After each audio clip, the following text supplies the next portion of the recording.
Dedication, discipline और determination, इन 3 शब्दों को अगर किसी ऑफिसर ने डिफाइन किया है तो वो है गरिमा भटनागर। और आज इंडिया टीवी के शी कॉन्क्लेव में वो इस वक्त मेरे साथ मौजूद हैं। Please welcome Garima Bhatnagar, special CP economic offence wing from Delhi. Ma'am, welcome to India TV. Thank you so much. Ma'am, यहाँ हम हैं आज इंडिया टीवी के शी कॉन्क्लेव में, celebrating women across professions, across different streams, जहाँ पर वो आगे बढ़कर अपना परचम लहरा रही हैं, लाखों लड़कियों को, औरतों को इंस्पायर कर रही हैं। आपकी जर्नी की अगर बात करें तो इकोनॉमिक ऑफेंस विंग एक ऐसा टेक्निकल और हाई प्रेशर डिपार्टमेंट है जहाँ पर अक्सर हम लीडरशिप में मेल्स को ज़्यादा देखते हैं। तो आपने इस मेल डोमिनेटेड फील्ड में अपनी जगह कैसे बनाई और क्या चैलेंजेस फेस किए? देखिए, this is a very what you say a fundamental question that how did you choose the police. I'll just say that I was brought up in a family which was uniform and bureaucrats, and so from the very beginning I was very aware that one has to have a career, and my parents were also very clear that I have to have a career before I marry or before I do anything else. And since I had seen a lot of bureaucracy and uniform in my family, police was one of the natural choices that came to me. And as luck would have it, in my civil services, I qualified for the police. And after that, I didn't really feel like going anywhere else. And I thought that I could do a lot of work with the uniform and the authority that uniform gives me. तो मुझे लगता है कि एक self empowerment की feeling अंदर से भी और यूनिफॉर्म की अथॉरिटी से भी मिलके I am the person I became. Also the difficulties are there, क्योंकि जब हम लोगों ने 94 में ज्वाइन किया था, there were hardly any women police officers in the country. तो yes, in fact one of the incidents which I still recite is कि जब हम लोग प्रोबेशनर थे, ट्रेनिंग कर रहे थे, तो we were passing through our academy gate. तो वहां पे जो संतरी खड़ा होता था उसको सैल्यूट करना होता था जब हम आ रहे होते हैं और जा रहे होते हैं. तो वो सारे मेल ऑफिसर्स को तो सैल्यूट कर देता था. And when I would go, he would do this, that, or he'll turn his head away. So, एक दिन मैंने देखा, पर उसने फिर रिपीट किया, तो मैंने कहा ये तो बोलना पड़ेगा. Third day I told him कि तुम क्यों नहीं सैल्यूट कर रहे हो? I am an officer, you have to salute, and this is the part of the force and discipline, so you better do it. So he did it. फिर मैंने कहा इतने मरगिल्ले तरीके से क्यों कर रहे हो? इसको कर ही रहे हो तो you should be smart and you should look like a police officer. ये क्या लिचर पिचर तरीके से कर रहे हो? तो उसके बाद से उसका वो ठीक हो गया. So I realized two things that yes, ऐसे ही जब हम लोग अपने सर्विसेज में गए तो initially they tried to take you lightly, but over a period of time you learn to handle it and you learn to deal with this kind of issue. And now I think I'm more or less well established that while there are issues, you are able to take care of them. और जिस तरह से आपने हड़काकर उसको ठीक किया, I am really inspired. काफ़ी अच्छा लग रहा है सुन के। अब मैम, आप जिस फील्ड में हैं उसमें कांस्टेंट प्रेशर रहता है। जब प्रेशर पीक पर होता है तब आप कैसे अपने माइंड को स्टेबल रखती हैं? वो मेंटल टफनेस कैसे आती है? कोई ऐसा एक्सपीरियंस है जो आपको हमेशा इंस्पायर करता है? See, my husband is also a police officer.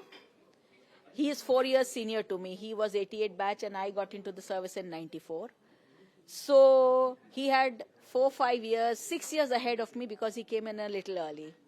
और उनका first introduction हुआ था, he had to face a riot. And so he was kind of already initiated. तो I was posted in north district जहाँ पे बहुत प्रोटेस्ट वगैरह होते थे और काफ़ी सेंसिटिव एरिया माना जाता है दिल्ली का. So there were many instances when you would wonder कि ये इशू बन के कौन सा लॉ एंड ऑर्डर बन जाएगा, ये कहीं प्रोटेस्ट तो नहीं होगा. So he would tell me that see, you have a whole team, you are not alone in this, you have your bosses, you have a subordinates, they are all experienced. The only thing you have to do is you don't lose your cool. So sit down in a corner, think that you're not alone, and think what is it that you have to do legally and lawfully, and have the backbone to do it. And you will find that these issues will melt away.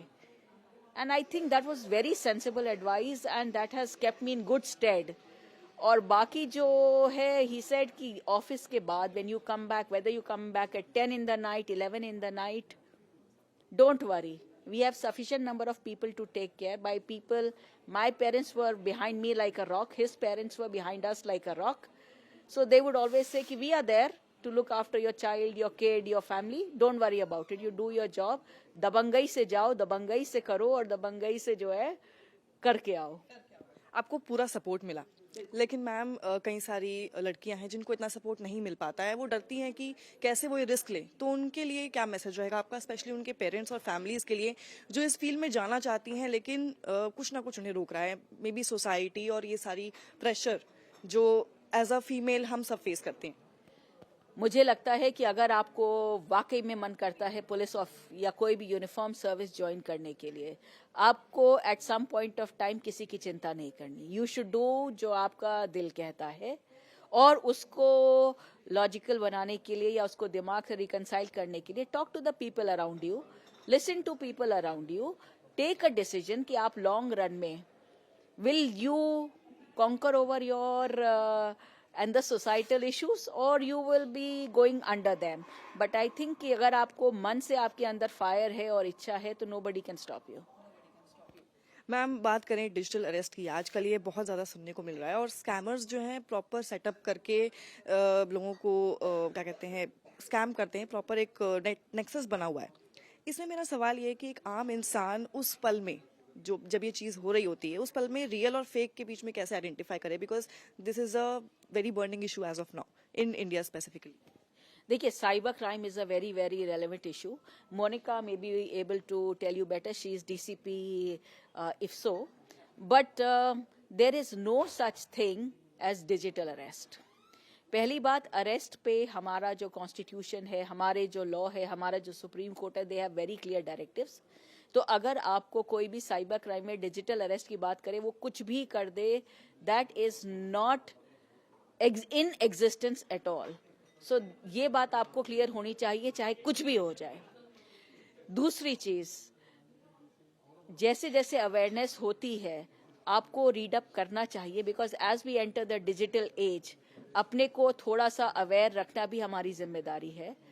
तो पढ़िए उसके बारे में. अगर ऐसी कोई call आती है तो अपने आसपास बात करिए, पुलिस को कॉल करिए, आपके जो फ्रेंड्स हैं, जो और लोग हैं, उनसे बात करिए. Then you take a view. You will find that after talking to 1 or 2 people और even just looking at the message, आपको पता चल जाएगा कि कब आपको फ्रॉड कर रहे हो, कब आपको वो कर रहे हैं. It's just that you have to maintain your cool and just think कि ये चीज जब हो नहीं सकती तो ये लेट मी क्लैरिफाइड, सेकेंडेड, जो भी है, बट डोंट पैनिक.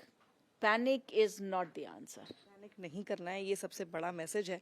और विमेन एम्पावरमेंट पे अगर मैं वापस आऊँ, क्योंकि आज का पूरा थीम ही वही है, मैम आप कैसे डिफाइन करेंगी विमेन एम्पावरमेंट को इस टाइम पे?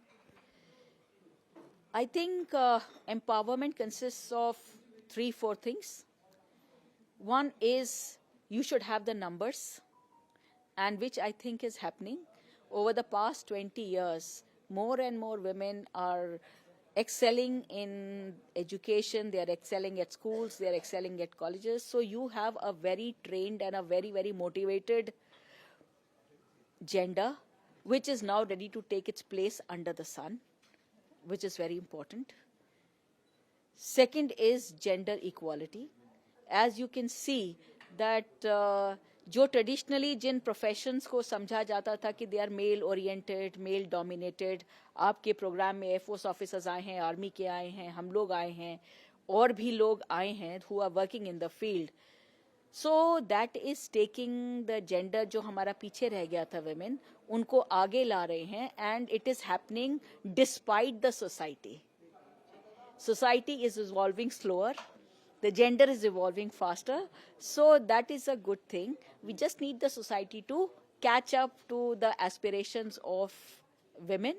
And तीसरा, I think it is the duty of the people in power to mainstream gender, to make sure that in all aspects of life they keep in mind always that you are 50% women, and after historically being in the back burner, it is time that they should get their place under the sun. And it is not only the formal duty or informal duty of the family, but organizations across board, people across board, and men in particular, that you have to share space and you have to give the women their due. Ma'am जाते जाते बस एक last सवाल, आज की young generation, young लड़कियां जो IPS बनने का सपना देखती हैं, उनके लिए आपकी एक क्या एडवाइस रहेगी, which will be like the top advice from your side? I would just say that you were born to win and you were born to do whatever you want to do. If you want to be a police officer or an IAS officer or an IPS officer, go for it. If you have the confidence and the ability to work hard, you will make it. Nobody can stop you. Thank you ma'am, thank you so much.